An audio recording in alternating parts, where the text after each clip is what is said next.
other cities, there were riots in Los Angeles, but there was such a stronghold on information. Local news wouldn't let what other cities know until after it was over. What's impressed me is the ability to use technology. We haven't gotten as efficient as Hong Kong, but it's coming. You are seeing at a day and age where in an instant people are able to mob on a place, people are able to say what needs to be said Who is? and get going. You're seeing in an instant what our grandparents were able to do. Like we have a house party app in which people can sit down on that house party app. You can organize with those 8 people to know Oh what yeah, are we all going to do four in of us. school, Let's what are we go. going to do in local school boards, what are we going to do in Dang, city I forgot how council. to sit down. Our grandparents used to have to do Okay. that in the basement.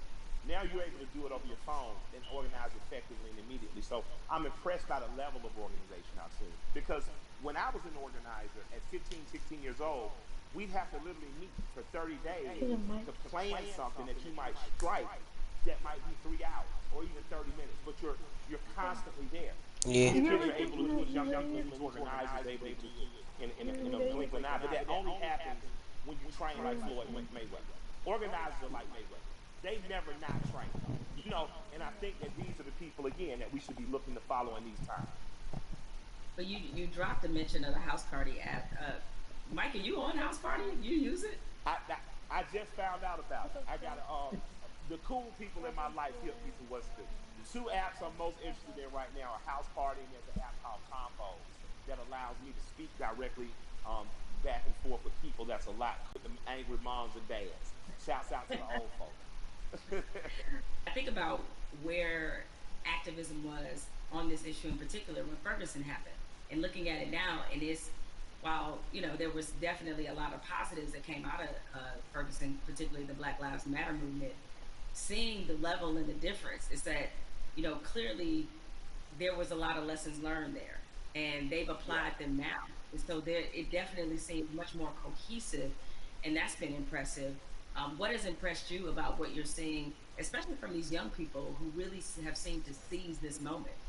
What I've seen most people about this time is kids have the ability to adjust and move and be like water. They're truly plotting, planning, strategizing, organizing, mobilizing. The skateboard kids came in. Usually you would see in the 60s, black people look like me and you. We'd make public protests. We'd get our heads split open. Sympathetic whites and allies and people who truly believe in freedom, justice, and equality entered the stage.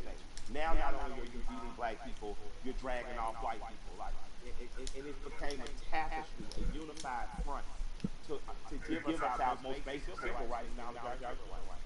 That tapestry is happening again, and it's happening in a bigger and better way. I was talking about those skateboard kids. I saw those kids first come in as defenders when police were hacking with people with batons. Alright, stream. I brought us down here because this is about the Black Lives Matter thing. Like, if you saw, what are they talking about? But I'm about to change my clothes real quick.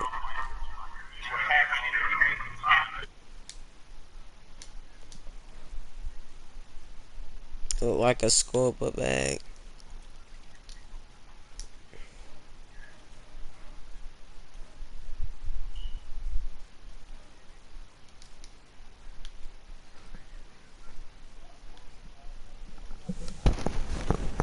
Alright.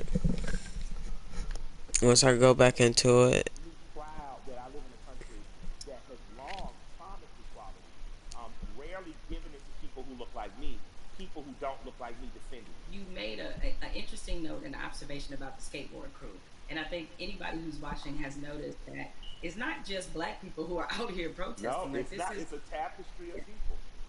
it's a tapestry of The, people. the Correct. I mean, it's Amish, the Amish. yeah, yeah. Wasn't that I didn't crazy to even know see? the Amish saw the news. I was thinking, who told them? Right? Yeah, I was like, how did they I was, right? I was, So I was so impressed though. I was so yeah, thankful. My heart was very filled with impressive. joy. Yeah, so you're seeing all these different types of people that you never thought this issue would resonate with them. It kind of reminds me of your music. Your music is unapologetically pro-black, unapologetically, Yes, right? But yet, absolutely, when absolutely. you look at a Killer Mike fan, it's across multicultural section of Yes, people. Why do you think your music is able to resonate that way, despite the fact that you are also clearly talking to your people? yeah. Yeah, I'm proud to be me. I like me. I like black people. I'm not making no excuses. I'm not making no apologies coming in the door. I love us. I am in love with us. And because I love me, it has nothing to do or affect my love of others. I have a very good friendship with East Indian cousins, Raj and Leo. They own the store right next to Walters on what's happening. So if you're from Atlanta, you know about Walters. If you're a big guy from Atlanta, you know about, the store right next door. These guys have always been good to me. Raj went to India. He came back, brought my wife incense, these beautiful little elephant characters. He's proud to be Indian. I've learned about being Indian from my Indian friends. When you're truly who you are, how could you be offended? How could you not love and like me? Like, man, I'm a part of the original people on earth. I'm from a continent that serves all I'm gonna mute, all I'm gonna mute my mic, YT. unapologetically. YouTube. Not from a place of needing someone to be below You you. sound kind There's of no boring to reason love for you. people not to like me. I like you. I got plenty of heroes that don't look like me. There's a portrait of John Brown on my wall in my basement. He's but I refuse to act like people who look like me aren't great. I didn't say good. I didn't say good enough. I didn't say equal. I said great. I'm from a great and mighty people. And if you can't accept that, then maybe I'm not for you. But I believe that How because long I is this am event? simply who I am, I believe that that gets accepted. Because you know what? I remember being on the tour bus, and I'm working with a Young. bunch of Northeasterners because Yo. my rap partners are white How guys. long is this event? And Huh? we're on there and they're How long watching is this Swamp event? People, I and don't know. everybody's laughing. And I come up, Oh my stagger into god. the front, Oh, oh and I my look at it and I start I'm smiling. learning information on it, so. I got more in common with him than any of y'all, and I just walked to the back. god. I love Yeah, you. because it's the truth. I'm a Southern boy. My grandparents from Alabama and rural Georgia. I grew up more like people on those shows. So I think across cultural lines and across racial lines, people identify with me, but just because I'm your typical American guy. And I have some special things. I'm not going to deny that I'm special. I was a smart kid, went to Morehouse, had an understanding of some cool stuff. I married a beautiful woman, that helps. But I think that ultimately what resonates with people is that I'm a regular guy. One of my best friends in the world is a white guy from Brooklyn. So I think that people understand that I have the ability not to look past your race or ethnicity, not to look past who you are culturally, but to look at it and love it and learn from it without wanting to co-opt it or be it. What you're talking about, in a very succinct and robust way, is really allyship, and that's been a Absolutely. word that, yeah, you have a lot of. It sounds like you have a lot of really great allies that are in your life. Now, in this moment, I've gotten the question constantly. I assume you have too, about how to be an ally. What do I have to do? Right? I've had so many conversations with white people, like really good friends of mine, in the last Yeah. 2 weeks. Where all right, guys, I appreciate your enthusiasm, but Yeah, but hold on. Hold on. hold on a second, just relax. But Absolutely. I, nevertheless, that being said, is that what would you say to somebody who wants to not only be an ally but be a good ally? you want to be a good ally, like an educated person with the means, that's a worthy allyship. On a ground level, just working hard every week. You don't know what to do. You're an electrician, you're a plumber. Grab one young man who doesn't look like you, a young woman, and teach them that trade. That's allyship. Allyship isn't just throwing the money, but if you got the big money, put it towards somewhere, but on a very real and basic level. My son had an accident with a man named Keith. I bought my son a car. My son Malik, with a very pretty girl in the front seat, rear-ended this guy. Uh, Calls me.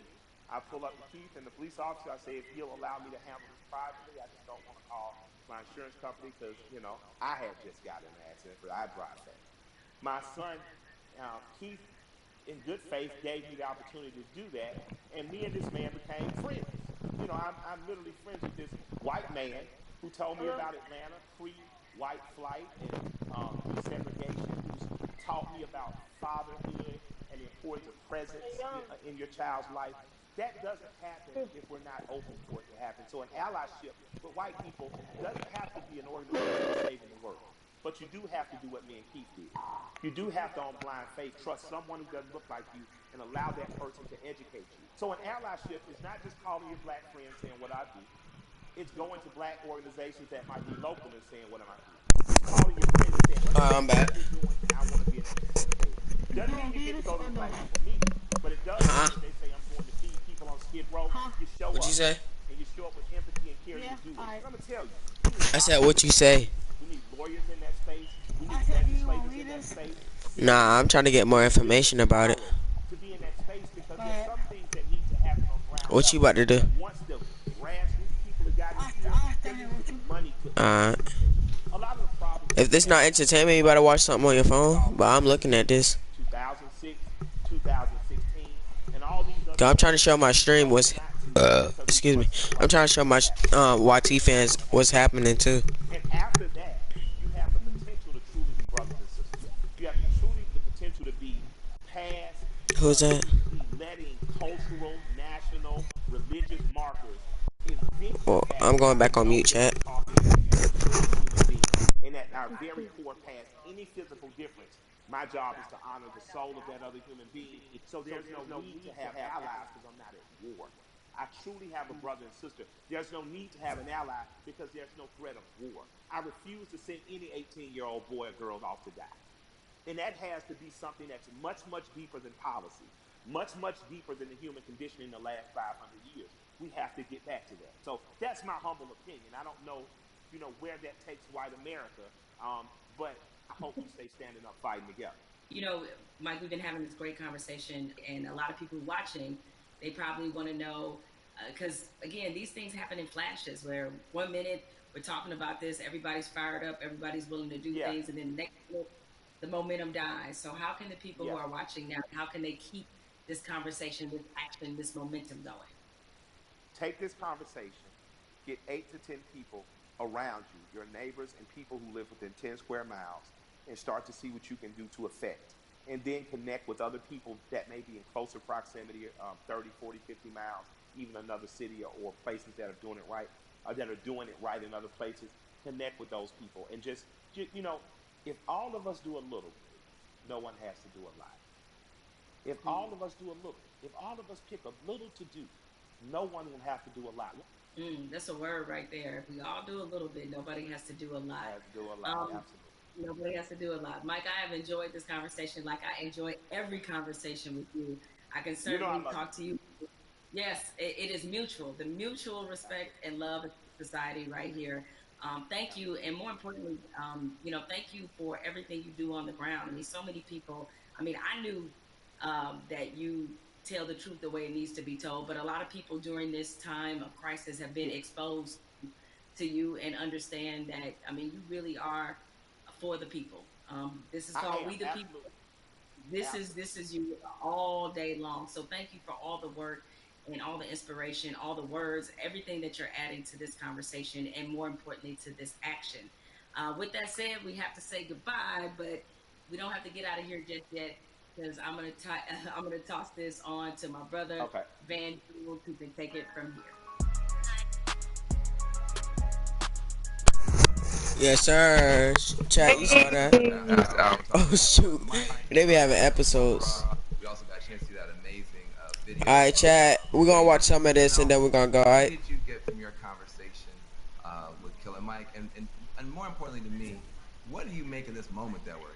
What One is thing sent we can me? always Sorry, say chat. What I'm about to do? Mike is blunt I honesty. I accept the think that's friend why a lot of request. people look at him as a really credible voice right now.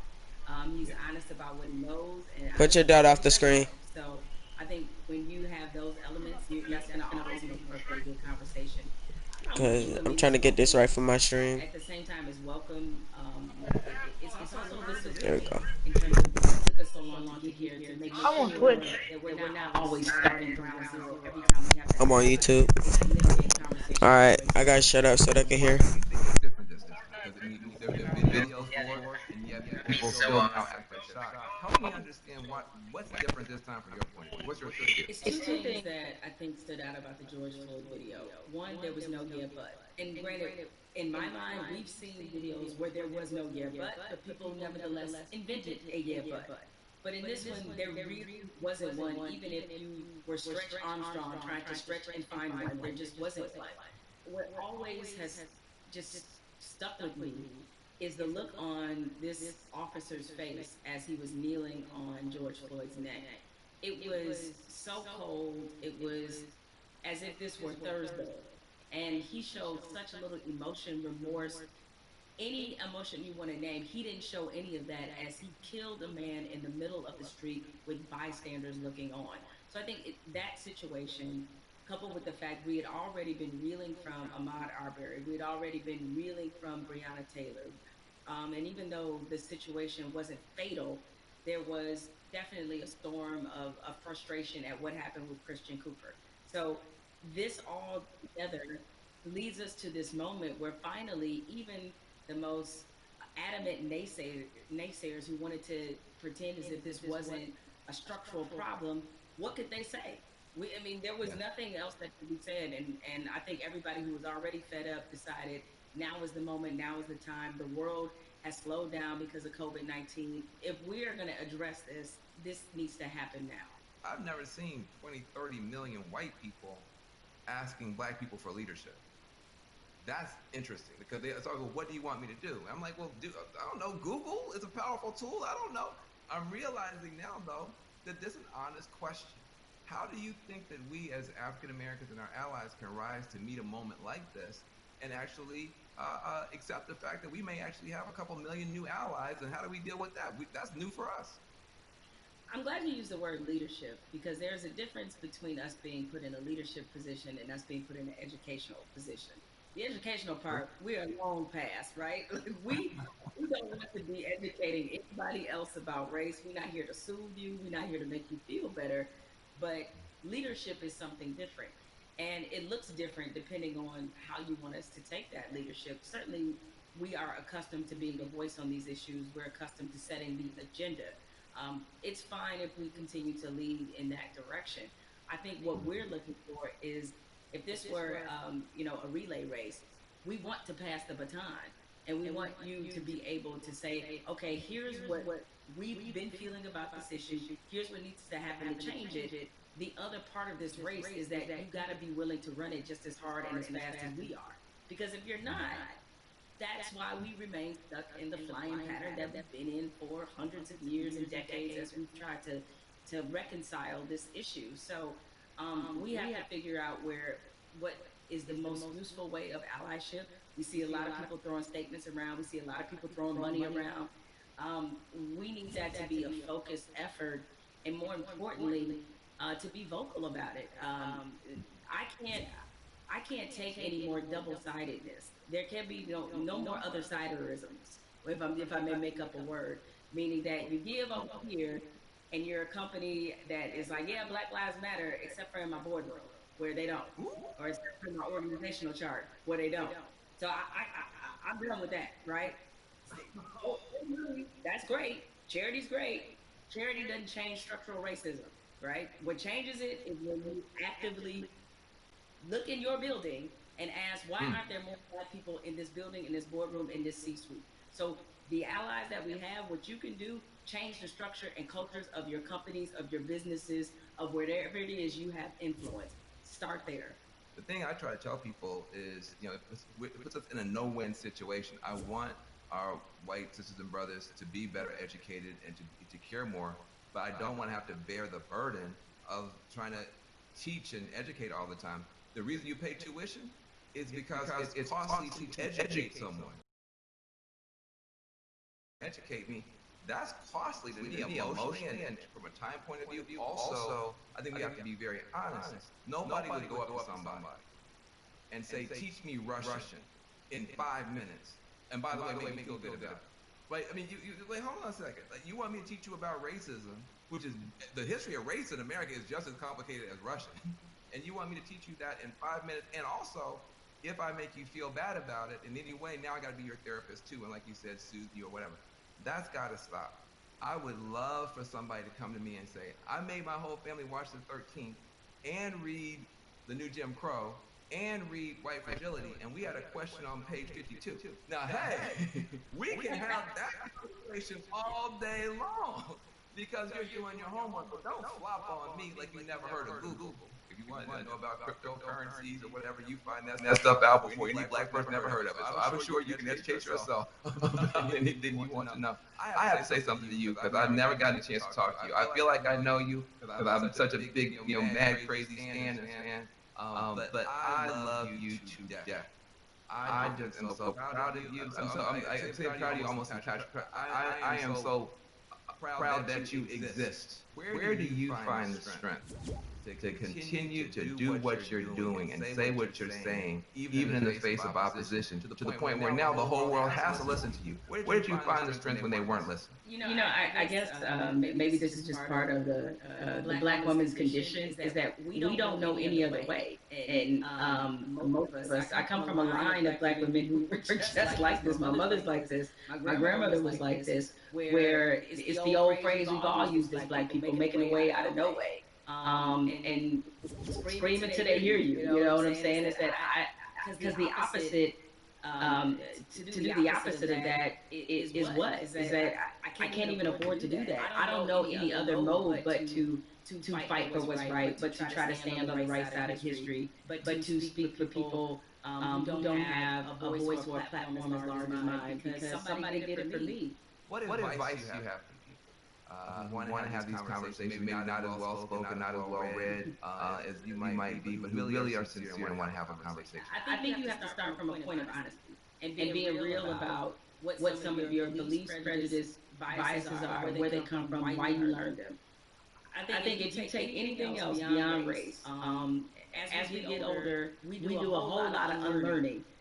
Young folks, when you get to like your 30s, you do a whole lot of that, right? But my advice is to always start from the point of truth and honesty and self-awareness. And you'd be surprised what you get accomplished just by digging into those things. I mean, if you know you come from a racist background or you come from where race was talked about a certain way, be honest about what those conversations were and what they taught you. And ask yourself, is this the kind of person that you really want to be? Yeah, I feel like there's a 21st century mindset, 21st century skill set that, everybody's going to need a mindset of empathy. I mean, we're going to be dealing with people, every color, every kind of human being ever born, all have to deal with each other.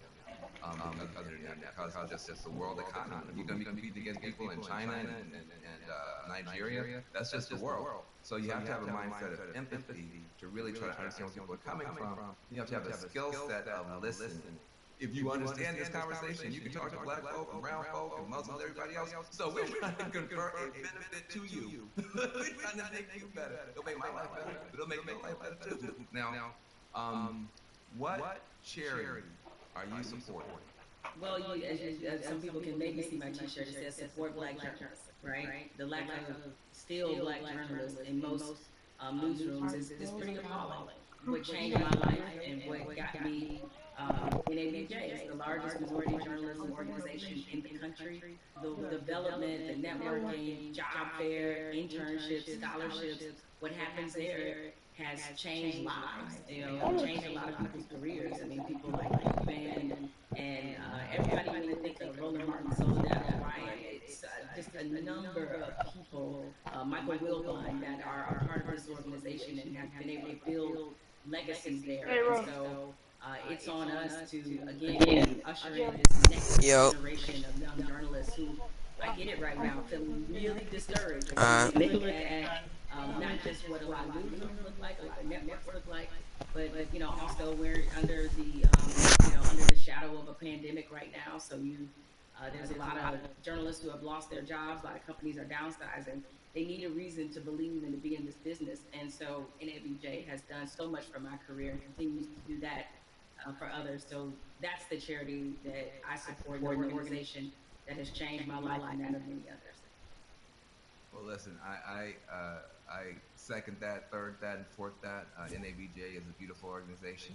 I've got groups I want to support as well. But what I want to say to you is just thank you for your light, for your leadership, for your courage, for your entrepreneurship, for your T-shirts and all that type of stuff. Make sure to support the sister businesses, and let's keep this conversation going. Much love to you. Thank you, Van. This is a pleasure. I got good news for you. I got bad news for you. The good news is that people are activating all around the world, all across the planet for change. That is a powerful moment. Here's the bad news. Unfortunately, this is not a one answer fixes everything situation. We're talking about systemic problems, which means it's not just one law or one person. You need 360 degrees of change to shift to get the outcome that's right. But we can get building. And if we do that, we can reshape America. That can be done. It's been done in the past. We can move the whole world in a better direction. So I hope that your cell phone right now is full of screenshots taking action from this virtual town hall. When the stream ends, the conversation should not end. We got to keep pushing. We got to keep going. We are in an important moment in history. And what you do is going to determine the outcome. 2020 is going to be talked about for 20 years, 100 years, maybe 1,000 years. But the future is not written. It's up to what you and I do and what you and I decide is going to happen. So I want to give a special thanks to the powerful voices that we've had, Elaine Welteroth, Killer Mike, Jamel Hill. Make sure you visit 50percentpledge.org to learn more about the power of money. Also visit my organization, reformalliance.com. We're trying to make a change. Let's be about it, not just talk about it. I'm Van Jones.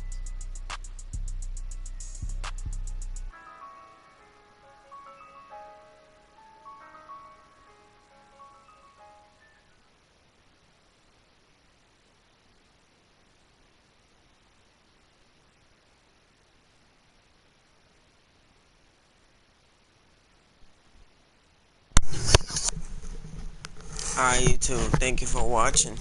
I think that's the end, and yeah, that's the end. So thank you, YouTube, for I was crying a little, but basically thank you, YouTube, for everything. Thank you for all the support. Thank you for helping me do things, and I hope y'all really go by this video. Like, this really like made me feel like it made me feel in pain.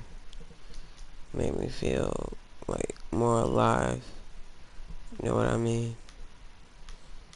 Let me change my skin back. I wear that skin now or this one, so.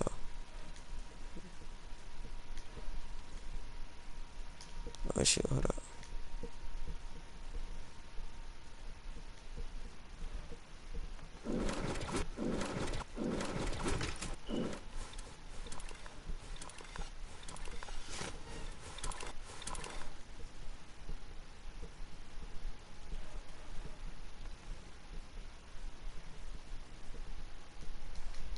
I don't care about that.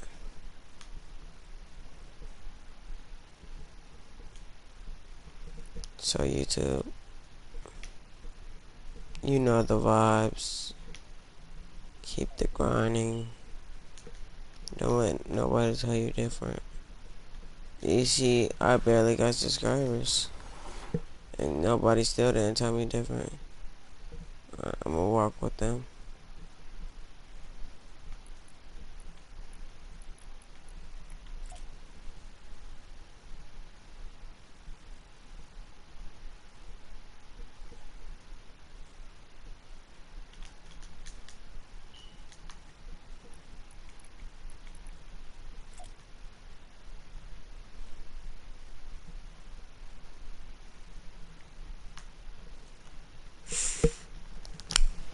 Peace.